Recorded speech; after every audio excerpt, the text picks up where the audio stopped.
So when the Taliban became in power, I was in London.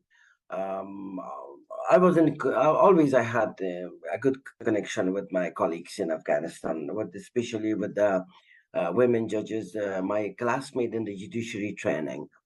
One of my colleague, I can call her now, Kamala Nuri. She's in America now. She was a judge. She is a very famous judge, was in Afghanistan. And she called me. She said, "This is the time. You should come and stand with us." And she told me this, and she got just cut off the phone. But she was very upset. She was very upset. And suddenly she put me in the WhatsApp group, in Women Judges WhatsApp group. And after that, in the 19th of August, and I've been to my life coach and I asked, how can I start? Because I had no experience with campaigning for resettlement. I had a lot of campaigning in this country for refugee rights, for they allow the refugee to work. But was a new experience for me. So, in some of other women, they came together, like Daya Khan from America. She's a filmmaker, and just I want to mention their names because they're very close to my heart. They stand with us, and we always remember that.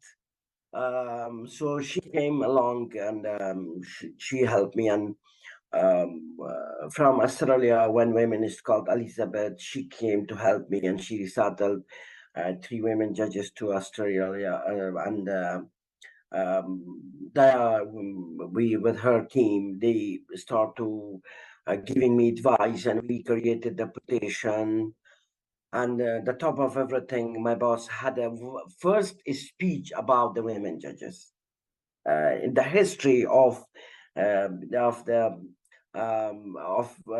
campaign. Was the first speech was at the parliament by my boss, because I'm talking about what's going on in Afghanistan. And she, of course, my office knows about my passion.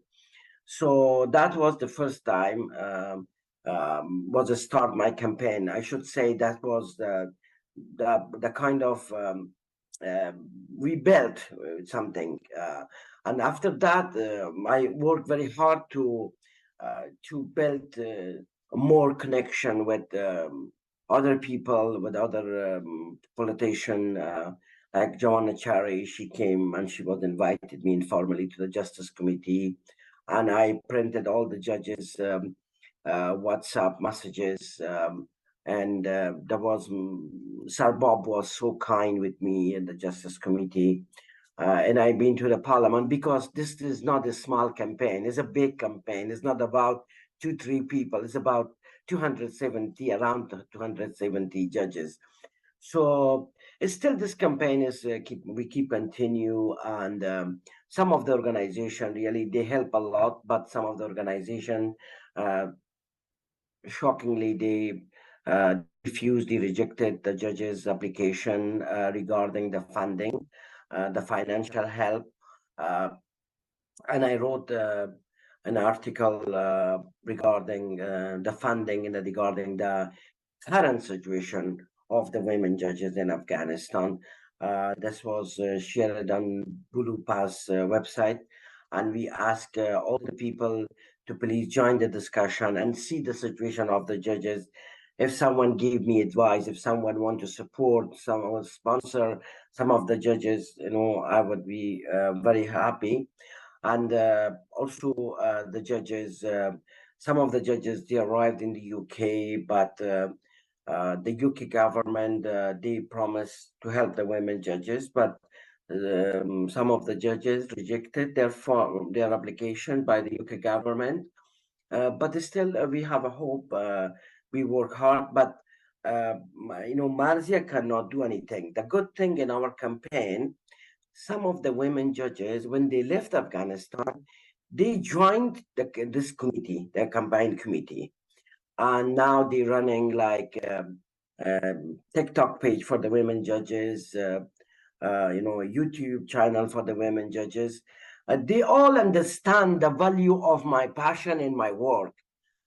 These groups, some of them was helped, and I introduced them. I referred them to the different organization to help them for their resettlement.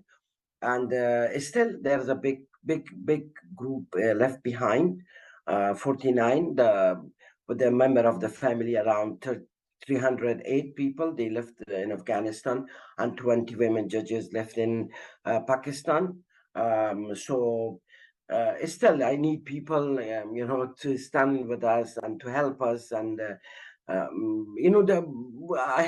received a lot of sympathy, but I just really need action.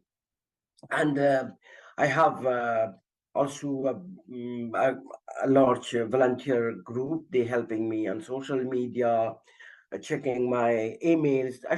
I'm really very straightforward person.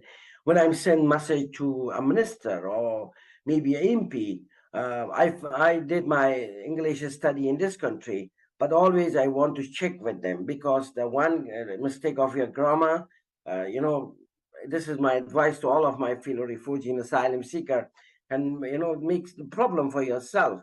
So always I keep continue to connect with the volunteer network.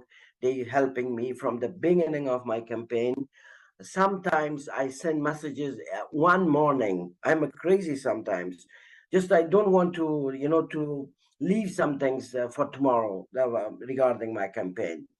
There is a lot of achievement we did, like informally the judges made with Rina Amidi. She is the head of the women's rights for Afghanistan and in USA, and they made with a lot of official people through of Zoom, and the behind of all these work, my team and we all came together, and we try to have their voice and their faces front of the policymakers is better than I always just to just share their story.